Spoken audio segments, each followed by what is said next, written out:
7 Secrets to Cold Calling Success.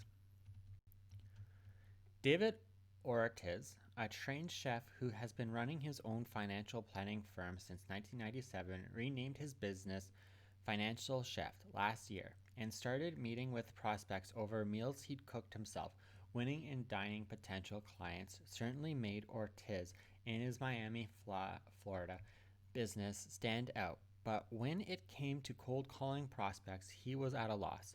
Plowing through 100 names a day, he would be lucky to get 2 or 3 promising leads. He quickly grew frustrated, but with the help of a sales coach, revamped his strategy. Ortiz cut his numbers of calls by 2/3, but spent more time researching and weeding out prospects before picking up the phone. Now, for every 25 cold calls, he would usually get 5 to 7 meetings with potential clients. It takes a lot more time, but the end result is that I'm getting to more qualified and more willing prospects, Ortiz says. Cold calling need not to be a source of angst for small business owners. Here are 7 successful strategies from experts in the field. Plan ahead. Who will you be calling? When you will be placing your calls? These are questions you should answer the day before you make the calls, says Stefan Schiffman, a New York-based corporate sales trainer and author of Cold Calling Techniques That Really Work. Adams Media, 2007. He advised blocking out an hour every day for cold calls and sticking to that regular routine. Investigate before you call. It may seem tedious, but doing homework on the person you're calling will make a huge difference.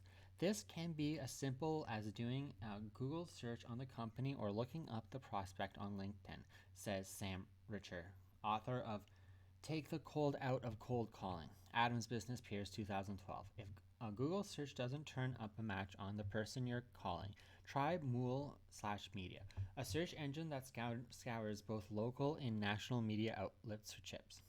Even if you're not going to use the information, you'll come across more confident and more powerful when you have the information on the other person in their company, Richard says. Seek out a personal connection. Whether through online research or during the phone call itself, you should try to find a personal connection with your prospects. Your research might reveal that you share the same alma mater or have a past connection with the same company. During the call, you might also discover a common interest. When I am talking to somebody and I'm able to work out the whole affinity towards food and cooking, it just absolutely changes the dynamic. Get information before you give it. You should ask lots of questions during the call rather than immediately try to sell your product or service, says Art Sobczak, author of Smart Calling, Eliminate the Fear, Failure, and Rejection from Cold Calling, Wiley, 2010. Learn about your prospect's business needs first, so you can more effectively tailor your pitch. People don't care about you, says Sobczak, who coached Ortiz. All they care about is what you can do for them. Get out of your chair and in front of a mirror. It might seem silly to watch yourself in the mirror as you talk, but a mirror will make you smile, and smiling will make you more confident, Schiffman said. He also recommends standing up when making calls. You'll feel better and more animated, he says. Using a tape recorder could also be helpful, as it will help you gauge how you came across on the phone. Schiffman recommends recording all of your calls and listening to them repeatedly so you can spot the problems and correct them. Keep careful records. You want to keep records tracking who you call, when you call them, and how many of those calls resulted in appointments. Measuring your progress will not only keep you organized, it will also give you a sense of accomplishment. While a call might not result in an immediate sale, you can always get something positive out of it. Sobczak says, even if it's just more information about the company or person, write it all down because it might prove to be useful if there's an opportunity for a follow-up call. Use referrals in your voicemail message.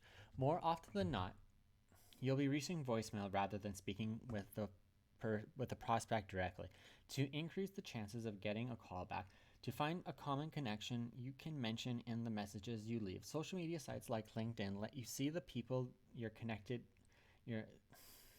Social media sites like LinkedIn let you see the people your connections are connected to. A useful resource when looking for referrals, says Richard. If you know someone connected to the person you're calling, ask if you can use his or her name. You're almost always going to get a call back when you have a referral that mentions you by name, Richard says.